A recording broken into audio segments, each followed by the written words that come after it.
engaging celebrity interviews, exciting updates from Christian filmmakers, movie reviews so you can choose your movies wisely, and so much more here on Faith on Film with Isaac Hernandez and Holly McClure.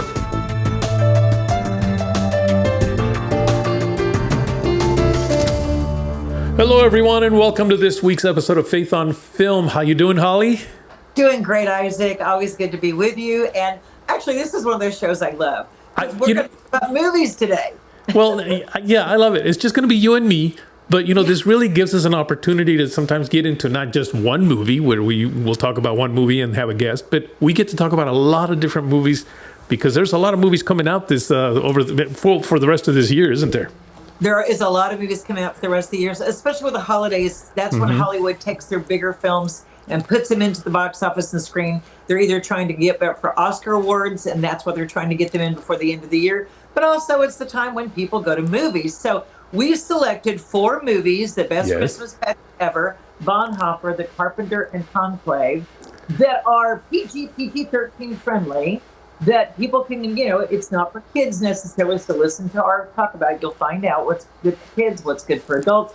But hey, these are movies that'll be in theaters if you have friends in town or family, something to go see. That's right. Which one do you want to start with? Let's do the best Christmas pageant ever. The best Christmas pageant ever. Here you go. Don't miss out. The annual Christmas pageant tickets are on sale now. They're advertising it on TV now? The pageant is an especially big deal this year. It's the 75th anniversary. I want to give special mention to Grace for volunteering to direct it. You did what? Oh no. Did somebody die? It's worse than that, son. It's going to be the best Christmas pageant ever. Oh no. It's the Hermans. Now. The Hermans are absolutely the worst kids in the history of the world. What'd they do now, dear? Break another window? Set something on fire? Steal your lunch and then punch you for not having any candy? No, even worse. We're gonna be in your Bible play. Herdmans in church. Oh boy. We take the pageant seriously. It's about community and tradition. What do you all suggest, that I kick the Herdmans out of the church? Yes. I want to be Mary, and Ralph wants to be Joe. And the angel of the Lord?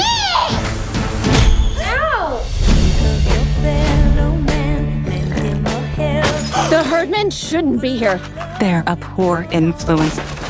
You don't look like any Mary I've seen before. Don't touch him. I'm happy to take over the part at any time. I can't just kick him out. I thought you all might be interested in one of my stuffs. You never told me you visited the Herdmans. I got the biggest ham for you guys. Is your mom home? Not when the sun's up. What if the Hermans ruin this for you? They probably will, but it's not about me. Jesus was born for the Herdmans as much as he was for us. We'll be missing the whole point of the story if we turn them away. Now that's a pageant I'd actually like to see. Mother Mary puffing on a cigar, shepherds clobbering each other with their hooks. $5 say they burned down the manger.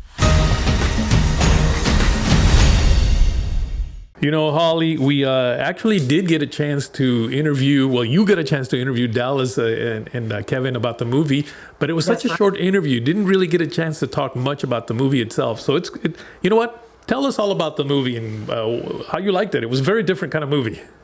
That's right. It was. And we actually both have seen this movie. We kind of had different reads on it. It's one of those movies at first I was like, okay, it's great. It's cute. I wanted to love it. And it was like, but the more I've kind of thought about it, I think it's growing on me as the more, but I love is Dallas Jenkins, our friend, directed it, and Kevin Down, our friend, produced it. It's got Judy Greer, Lauren Graham. You guys, Gilmore Girls, Lauren Graham. Pete Holmes, we interviewed him. He was also in the interview that we included in the show. And he's a comedian and does things. Let's see who else. Elizabeth Tavish from The Chosen. That's right. So you'll see her in this movie. And she's starting now to do more roles outside of The Chosen and be in more films, which I love. It's good seeing her. But you know what I love, guys? Like Beatrice Snyder the bratty girl who plays Mary, I ended up, the more I've thought about her, the more I've loved her. And actually, she is the pivotal meaning of the whole film. You know, for those of you guys, you just watch the trailer, you can kind of figure out it's the bad kids that, you know, want to take all the roles because they're hungry. You never see their parents. Isaac, what even bothered me more is you never, ever see the parents. We don't ever know where they are. When the Pete goes over to drop off a turkey, she says, "Where's your mom?" And they go, "Well, she only comes out at night." You never told me you visited the Herdmans. I got the biggest ham for you guys. Is your mom home? Not when the sun's up. And you're like, What is she, a vampire? it's a little concerning or something else, you know, a reputable woman. But anyway, but it's like, you know, I was like, okay, and really, I really wanted to know where that mom was. So we never see the parents, but you know, but that's kind of the point. The kids are unparented and are hungry and are looking really just for affection and to be loved and needed. And what is church for? So the real reason for the season and the meaning of the movie, it's about a pageant, but it's so much more. And honestly, I've watched, you know, a couple of trailers and stuff. It is touching. A lot of people say they just cried. 99% Rotten Tomatoes review. So people, I mean, audience. Wow.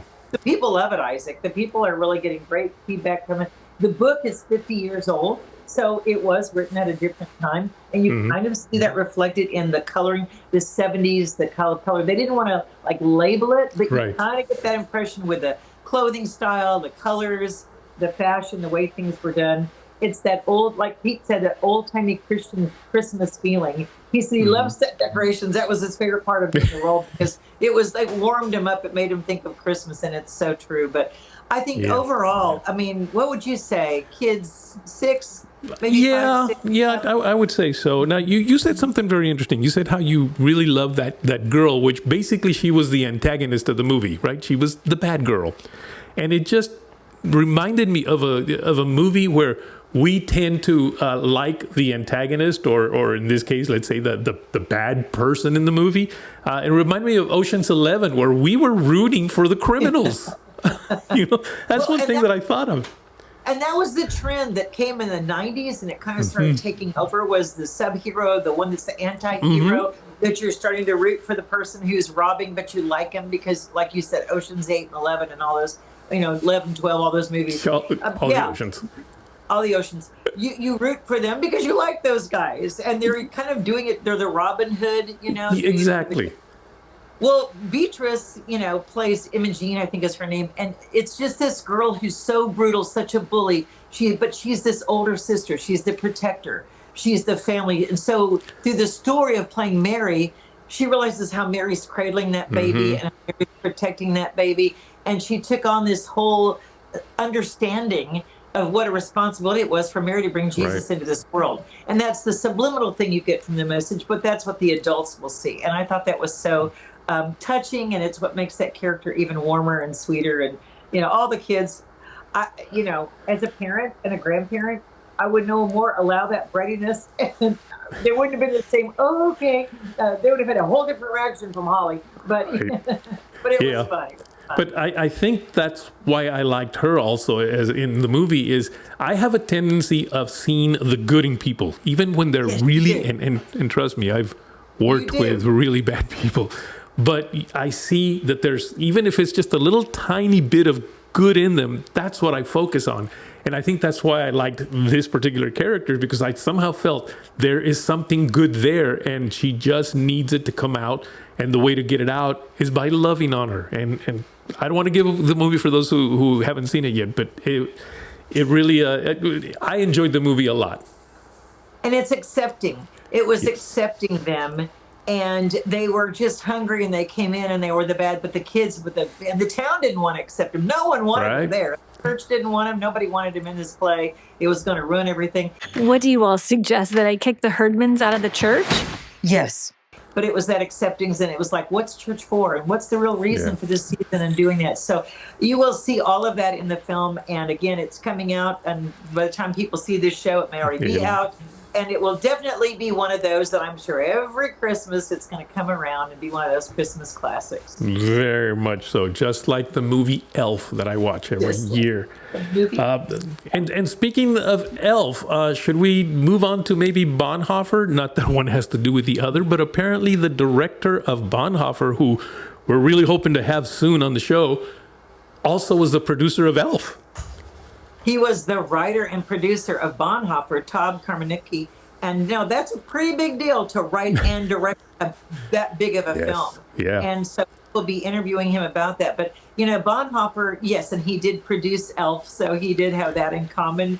And actually his wife, who he's married to, starred in Elf in several of his films. Very interesting guy. He wrote Sully, the movie Sully, and he's other films. So he's a prolific writer, director, producer in Hollywood. Bonhoeffer, it's been a little controversial because the family has come back and said some things in it aren't quite what the real story was, but the way that it is portrayed, and that's why I'm eager to kind of ask him about that, and get the behind the scenes. But for those of you who are wondering what it's about, he was this preacher who not only evangelized the Christian Germans in the Christian church, he came to America. And the unusual thing is he came to America and connected with a Black American and got into the gospel part of the Black church and really loved the passion and the preaching and how they worship Jesus and how they worship the Lord.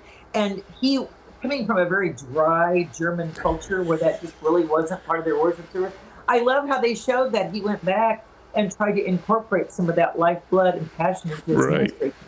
And at the same time, the Nazis, in Germany are overtaking his country or warring with his own country. So he saw that and against the Jews. So again, he's in America.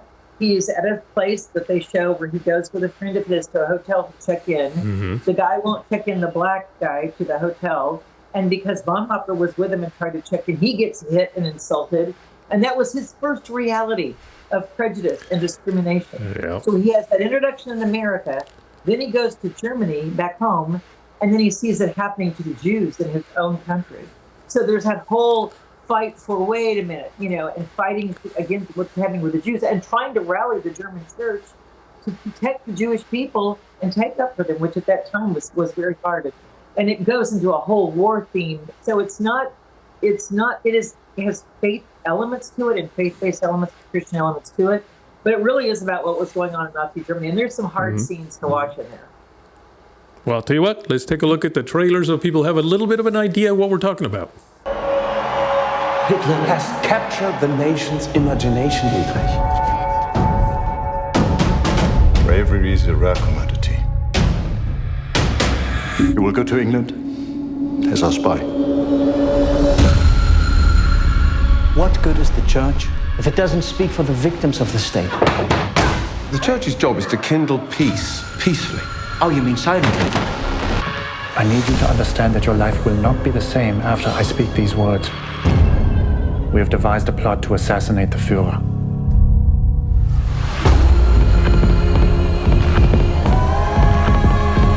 Guide our hands. Guide our trembling hands.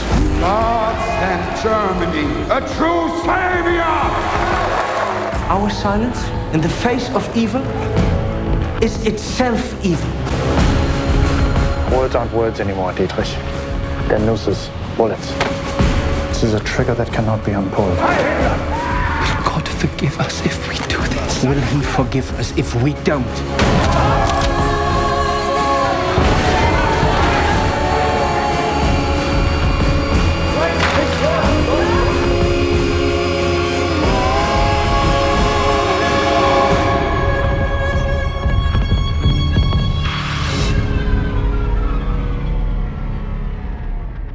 Now, Holly, this is another one of those movies now that really can be geared towards men. I think men will really enjoy this movie because it's not a little love story thing. It's got war. It's got a man stepping up and in essence wanting to protect the Jews. It's a man doing it.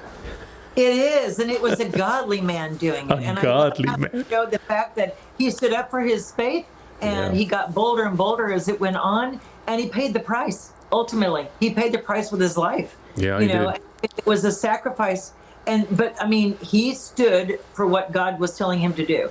And that's what and especially with today, you know, when you see this socialism of Nazis and what it did, the socialism to Germany and to the Christian church and those people, what is it doing today, folks? I mean, we're in the midst of, we have been in an election, and how tumultuous it has been, and how you think, well, isn't it obvious on that side it's something, and isn't it obvious on that side, da-da-da-da.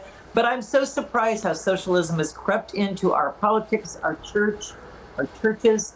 There's been a lot of discussion about, if you're a Christian, how can you vote this way? How can you vote for this, this, and that? You know, if you're a Christian. So the politics has really been bred into our culture nowadays, and we're seeing it all over the place. So this movie kind of reflects what was going on then, and you can see that in what's going on now. I remember when I was in school and we were learning all about, you know, the whole Nazi thing and the World War II and all that, and I always kind of felt like, how could people really fall for that? How is it that they actually allowed this man to do this? That could never happen. Look, it's happening right here in our own country. Isaac, I so agree with you. I used to think that too. You thought, oh, we would never have done that. We would never have been cruel. Right. We would have taken up for them. We would have hid them. You know, like what was her name? Boom. Yeah, Corrie ten Boom. Corrie ten Boom. We would have hidden them like we did. I always thought, I would be like her. You know, well, it took a lot to be like her. It was pretty brave to be like her in those days. Would we be like her now? I mean, I don't know. But I agree with you. It's one of those things you're just going, how can that happen today? And I look at the subtleties of what's happening today, and we're seeing all the movie stars and all the, you know, the glamorous people supporting one side, and you know, it's so obvious, you know, what Hollywood is going towards, and with the socialism and how they're leaning against this Marxist mentality. I'm sorry, but they are. I'm not making that up. It's true, and we're seeing it. So. Yes, folks, it's real, and it's happening today. But I do love the manly men. And speaking of manly men... Manly men, there's a movie. You told me about it. You've seen it, I believe? I'd never heard of it. I came out of a movie the other night, and I saw it at the movie theater. I actually went to see another movie where Isaac interviewed the guy from The Boy on the Mountain, and we interviewed that. I thought, I want to go see what it's like. So I saw that movie, and I noticed this other movie, The Carpenter. And it was starting a half hour later. I'm like, okay, you know, I looked up, and it said...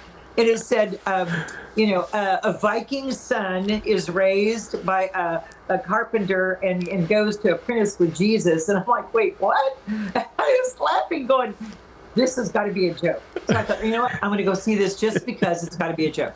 So I went in to see The Carpenter. And Isaac, I love this movie. I loved it. Let's show the trailer so people appreciate what we're talking about. All right. Where are you from? Cana. You don't look like you're from Canaan. I know where I'm from.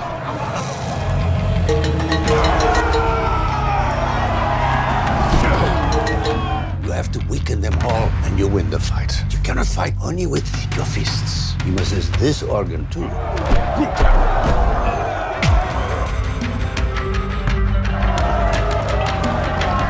gonna be Shirai's champion fighter. Just don't lose focus. Use whatever time you have to train and heal. Take him out! No distractions. What do you do for work? I'm an apprentice. Oh, for who? Come. Follow me. You think it's true what people say about him? He's not like anyone I've ever worked with. Does Carpenter paying you? He takes care of what I need.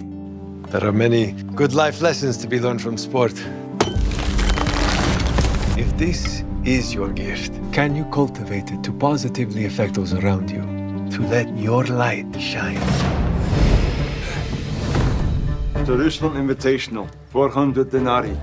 None of this is ours if you don't keep fighting. For that money, I would jump in the fight. You really enjoy it? It's not just the fight. It's training, walking out of each fight knowing that I defeated whatever they put in front of me. You are aware of his miracles? He's a carpenter, son of a carpenter. No. Look further. So why help me? I'm nobody. You're somebody to me.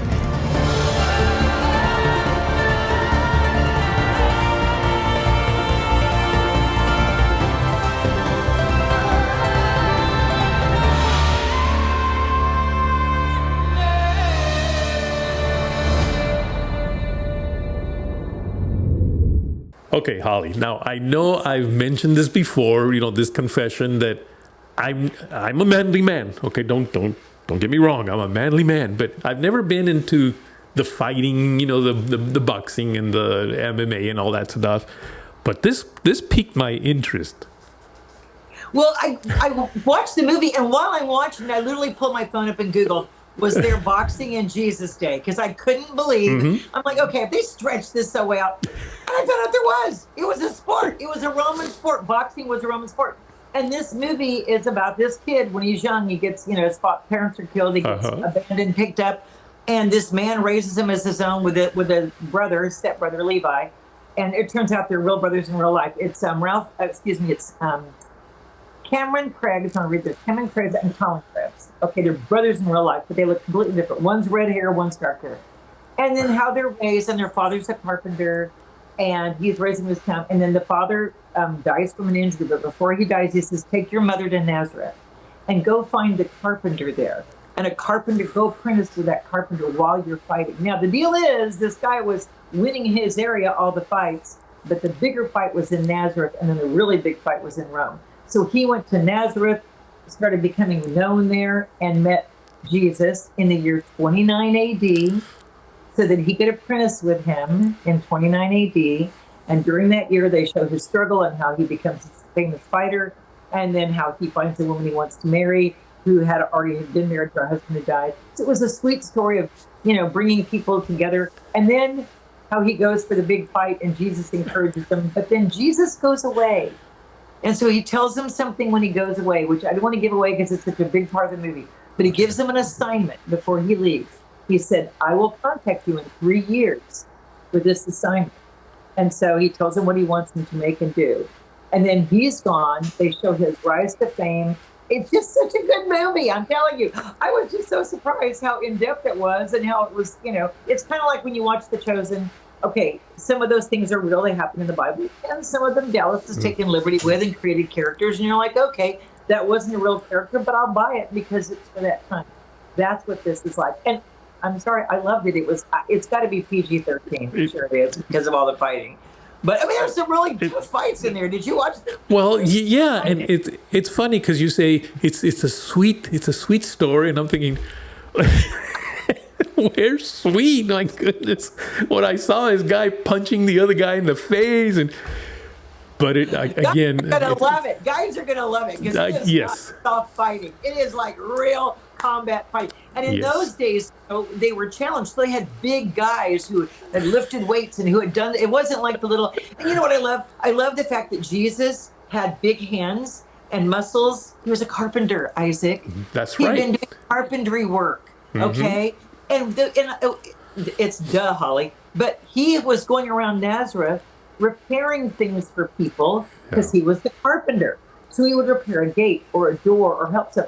It never occurred to me that Jesus as a carpenter was like using the skill and going around the neighborhood and helping people. Yeah. I thought that was kind of a refreshing outlook and take on it. So I liked it. Yeah, and that's what I've always liked about the Chosen is it really expands more on the personality and in essence the career, if you will, of Christ outside of being our Savior. So I'm gonna look at it, Holly. Okay. Now this would not be. It's not for little kids. I don't think it's. No. No, it's because it's the fighting. Now, if your kids into kickboxing or boxing, okay, they're gonna love it. But you know, it's not into and it's not like brutal death scenes or anything. But it is definitely fighting. So if it's not like a little kid take this in a Jesus story, but I think your older kids will appreciate it. Oh, absolutely, absolutely. Yeah. Well, now there is a movie that I personally liked. I did go see it only because I really enjoy watching other cultures that are completely different than ours, especially when it deals with our faith. You know, I was born a Protestant. I've been a Protestant all my life, but I'm very intrigued with the whole Catholic mentality, the whole Catholic culture. And this movie that I saw dealt with how they pick a pope, and I thought it was very interesting to watch. I watched Conclave is the name of the movie. It is rated PG. Very much an adult, mature audience only because it's it's a lot of dialogue. Okay, there is a little bit of action that happens, but it's that intrinsic, like he said, look into choosing and selecting the Pope. And so it's a lot of dialogue. It's not a kid, they'll be bored, and even younger teens will be bored. But if you were Catholic and you were interested in how the Pope was chosen, if you're not Catholic, but it's like Isaac said, you're still interested in that, very amazing. It's got, we'll play the trailer, but look for Ralph Fiennes, Stanley Tucci, John Lithgow, Carlos Diaz, I'm trying to think who else is in this. Isabel Rossellini. Okay, remember Ingrid Bergman, folks? It's her daughter, Isabel Rossellini. She's in it. So let's watch the trailer. All right. The Pope is dead. The throne is vacant.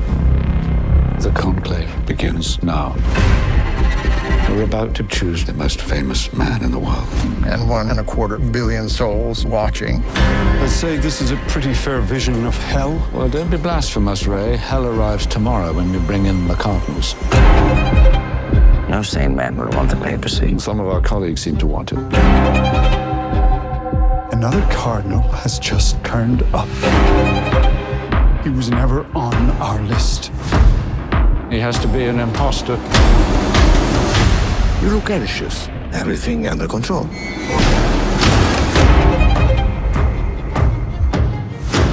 Where did you get this? The Holy Father was spying on all of us. You should be careful, Thomas. Although we sisters are supposed to be invisible, God has nevertheless given us eyes and ears.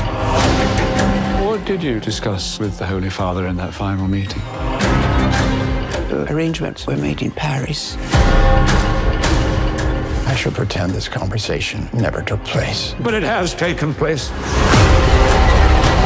This is a conclave. It's not a war. It is a war. And you have to commit to a side. Why did the Holy Father, in his last official act as Pope, choose me to run this conclave?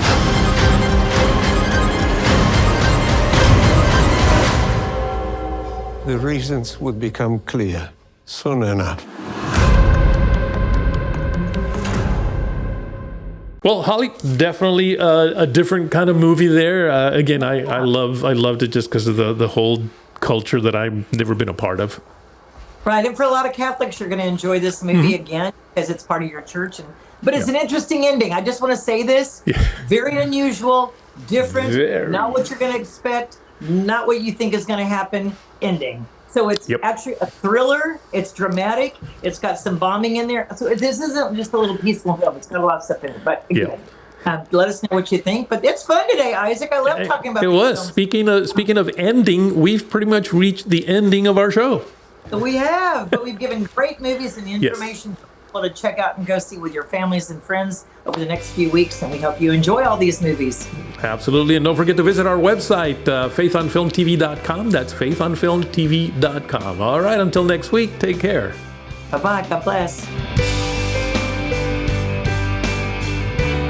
Write to us at faithonfilmtv@gmail.com.